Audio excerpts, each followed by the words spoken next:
A'udhu billahi minash shaitanir rajim. Bismillahir rahmanir rahim. Të dashur dhe shumë të nderuar vëllezër, falenderojmë Allahun xhalla xjalaluhu për të gjitha të mirat, për të gjitha mirësitë, për të gjitha begatitë që Allahu xhalla shanuhu na i ka dhënë.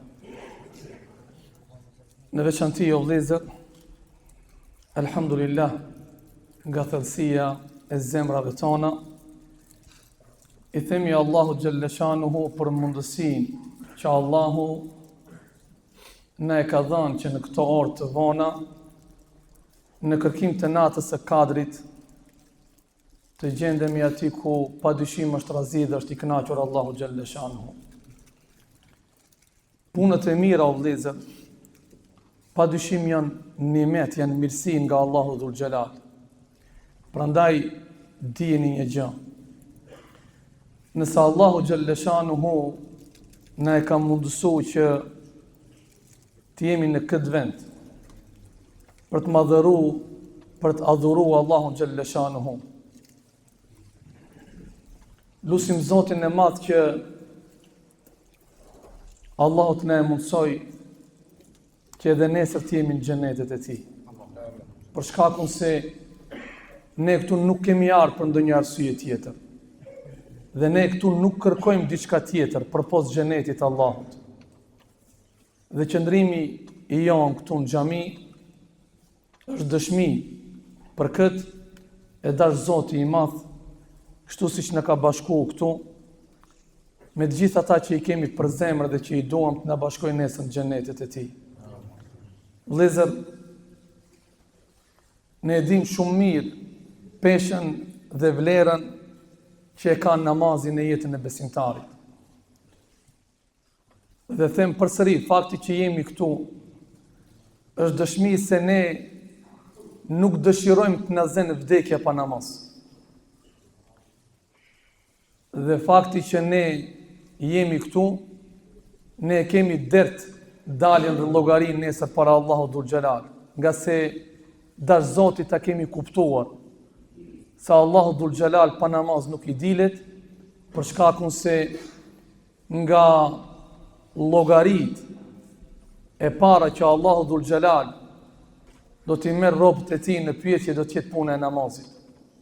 Dhe nëse me namaz punët i kanë mirë, inshallah edhe punët tjera mirë ka me i pas. E runa Zot dikush të del për kësaj dunjaje, t'i thot vetes se është musliman dhe me namaz punët mos i ketë askund. Mirë po, një xhamati i cili është në këtë orë në xhami për të falë namaz, a duhet me i folë për vlerën e namazit? Padyshim që jo. Unë në pak minuta vëllezër dua të këshilloj veten time dhe juve. Me të vetmin nijet, me të vetmin qëllim që ky namaz të lënë shenjë, të lënë gjurmë në jetën tonë. Dhe të mos kemi prej xhamatit tonë njerëz të cilët e falin namazin dhe përkundër asaj që e falin namazin, i jashtë xhamis të ankohet dikush thot, hoxha ki falet, por e bën edhe këtë punë, e bën edhe atë punë, nuk e ka në kontroll gjuhën dhe fjalorin e tij, nuk ka mundësi për t'u largu nga disa mëkate, disa gjunahe, e kështu me radhë. Namazi vëllezër, Allahu dhul xhelal thot inna salata tanha anil fahsha'i wal munkar. Faluni. Nëse është pikërisht ky namaz që ne e falim arsye për të qenë larg punëve të shëmtuara, të ligat, irrituara. Por çka është puna me një person që falet dhe ka problem largimi nga punët e shëmtuara dhe të liga? Dash Zoti t'i mbani mend 2 ajete të Kur'anit, nga 2 sure që shpeshherë ne i dëgjojmë, për të kuptuar se nuk mjafton vetëm namazi, por se me namazin kërkohet diçka tjetër në shoqëritë namazit. E para o vëllezër, Allahu dhul xhelal thon në Kur'an fawailul lil musallin. Mirë për ata që e falin namazin. Këtu çështja është me njerëzit që falen. Dhe tham, nuk kemi punë me ata që s'falen. por për të kuptuar rëndësinë dhe peshën e këtij namazi, o vëllezër, nëse Allahu xhalleshanuhu thot mirë për ata që falen, cili gjuhtar në dunja, cili poet, do të gjente një fjalë për të tregu dënimin që i pret ata që hiç nuk falen. Këtu thot mirë për ata që falen. E çfarë mund të themi për ata që hiç s'falen? E pse o Zot mirë për ata që falen? Vazhdon ajeti kuranor dhe Allahu na tregon ata të cilët janë të pakujdesshëm ndaj namazit të tyre. Po në xhami është, po e shohim duke hyrë dhe duke dalë, por si është puna e namazit që ai është duke e bërë. Andaj me qenë se jemi në muajin e Ramazanit, dhe jemi në muajin e ndryshimeve, dhe jemi në muajin e duave dhe lutjeve, insistoni o vëllezër, luteni Allahun xhalla xhelaluhu, që Allahu të na e mundsoj që kur të falemi me kujdes. Dhe prej kujdesit që duhet ta kemi në momentin kur falemi, të jetë përqendrimi dhe koncentrimi në namaz. E për të qenë të përqendruar dhe të koncentruar në namaz, duhet me i marrë shkaqet dhe sebepet për të arritur deri tek ajo. Nga se në jetën e të dërguarit të Zotit gjejmë rast që një sahabi ka hyrë në xhami, ka falë namaz dhe pejgamberi alayhis salam i ka thënë kthehu dhe falu përsëri. Dhe këtë e ka përsërit për 3 herë radhazi. Derisa ky sahabi kërkoi nga pejgamberi alayhis salam arsyeën për t'i treguar pse duhet me përsërit namazin.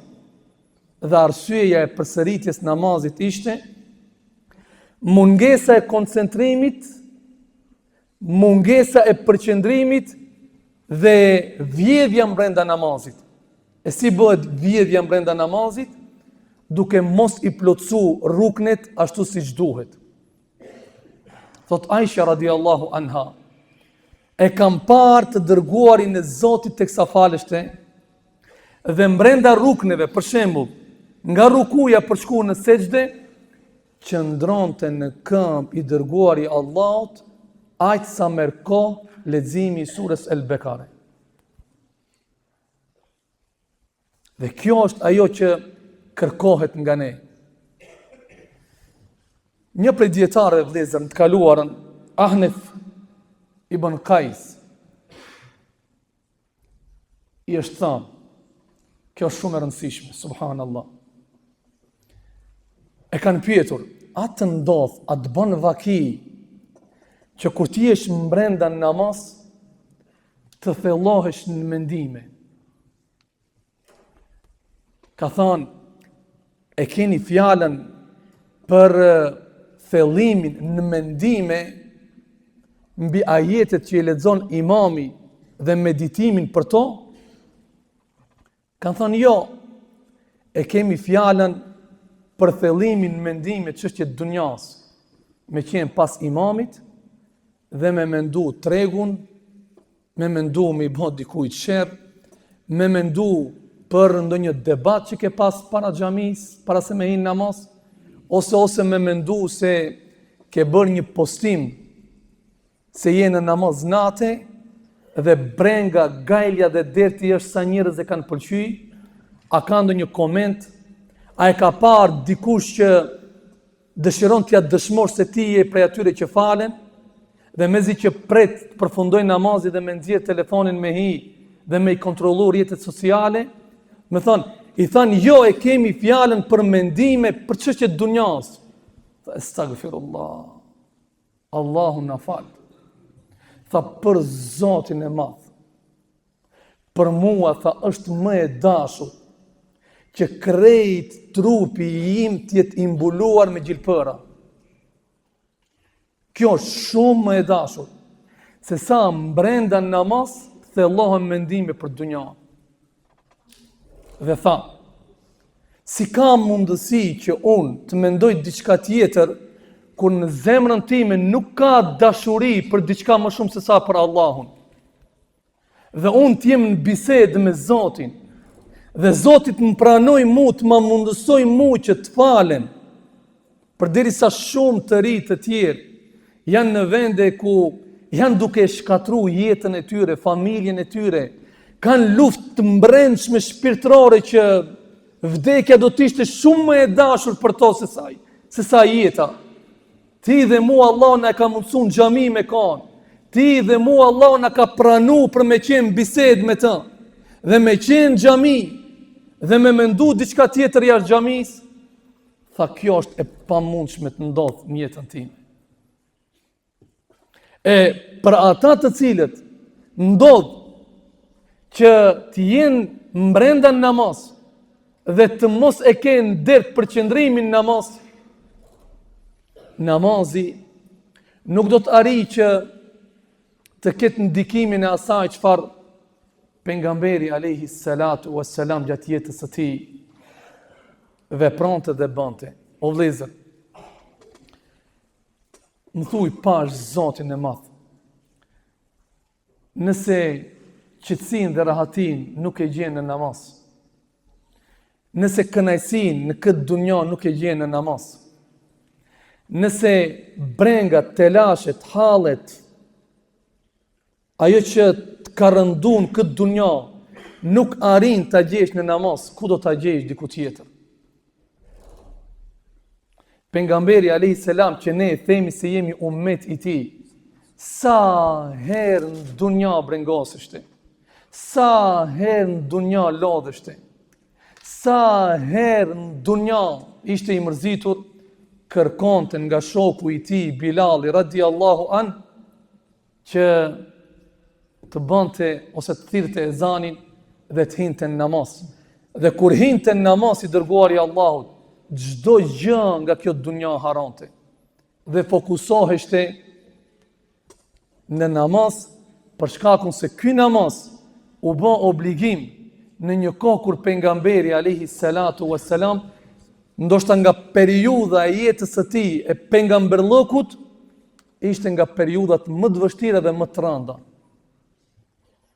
Dhe urdhri për faljen e namazit, obligimi i namazit u bën miraxh. Dhe miraxhi i besimtarit, pa dyshim që është namazi.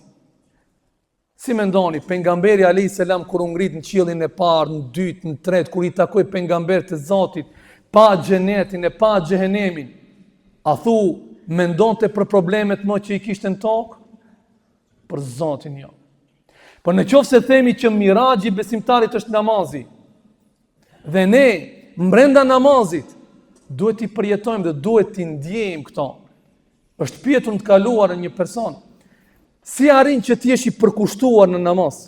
Si arrin që t'jesh i përqendruar në namaz? Çka tha? Në momentin kur them Allahu Ekber, Allahu është më i madhi. Allahu është më i madh njëherë se të gjitha problemet që i ke.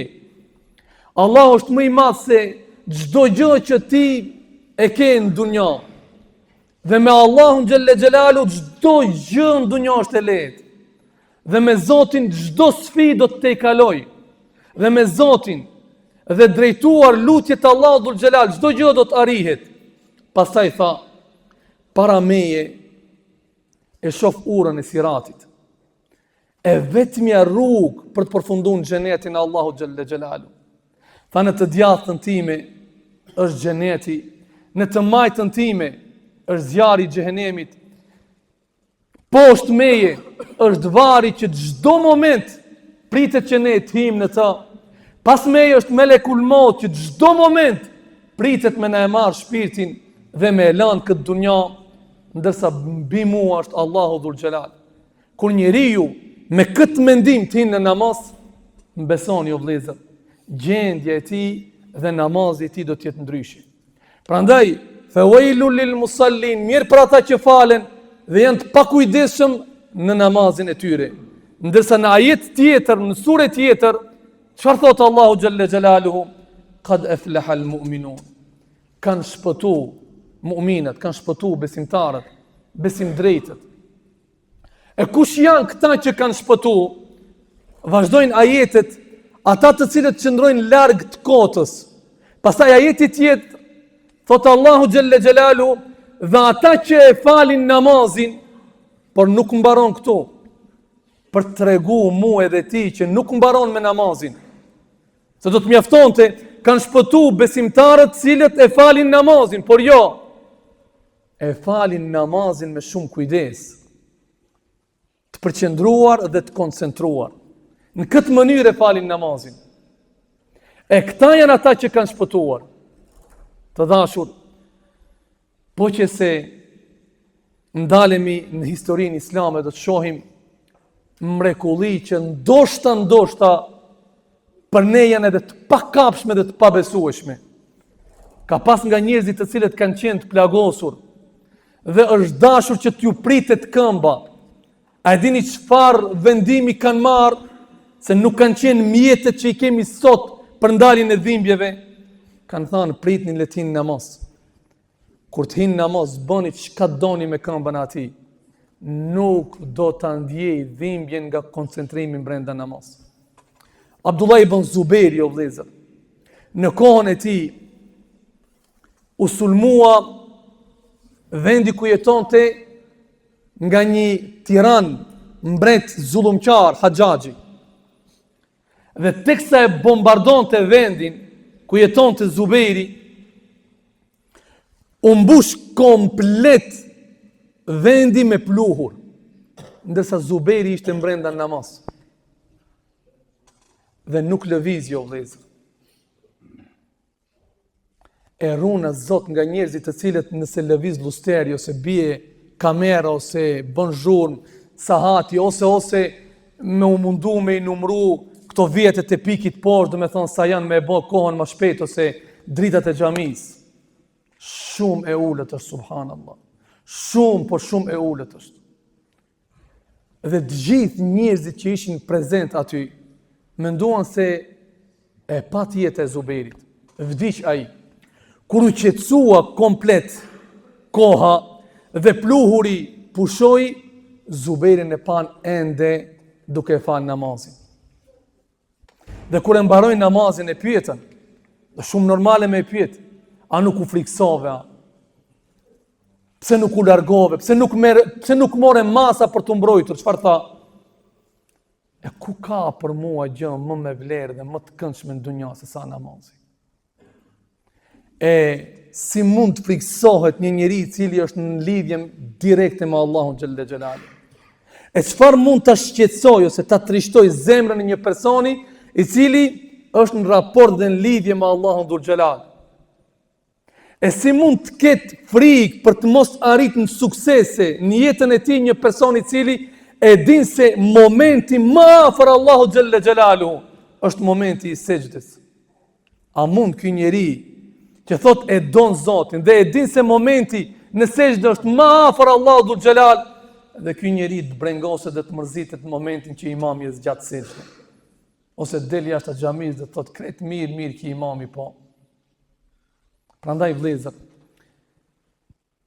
për mos më zgjatur më shumë, lut Allahun e madh, pasi që Allahu na ka dashur shumë dhe na e ka mundsuar ta falim namazin. Lutim Zotin që të na e mundsoj që të jemi të përqendruar dhe të koncentruar në këtë namaz.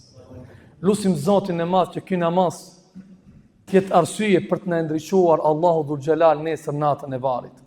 Lut Zotin e madh që ky namaz dhe kjo zemër e cila është e lidhur me xhamin të jetë arsye që nesër të jemi në hijen e arshit të Allahut dhul xhelal, nga se kështu na premtoi pejgamberi alayhis salam kur përmendi kategoritë e njerëzve që do të hijen nesër në hijen e arshit të Allahut dhul xhelal. Dhe për fund vëllezër, lut Allahun e madh që Allahu të shtojë rahmet dhe mëshirë mbi zemrat tona, mbi shpirtrat tona, mbi familjet tona, dhe dash Zoti i madh që ky namaz të jetë arsye për të shpëtuar këtë dunja dhe për të fituar xhenetin nesër në dunjan tjetër.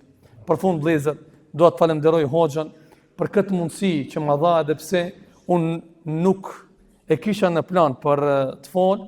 Allahu nderoft për këtë mundësi kaq të mirë dhe ndjem shumë i nderuar dhe shumë i privilegjuar që t'i flas një xhamati kaq të mrekullueshëm sa jeni ju, dhe është emocion i veçantë për mua, për Zotin e madh, që në këtë orë ballafaqohen me këto fytyra kaq të bukura, cilat nuk kanë ardhur për gjë tjetër vetëm se t'ja kërkojnë xhenetin e Allahut. Allahu xhenetin me nasip gjithëve na e boft.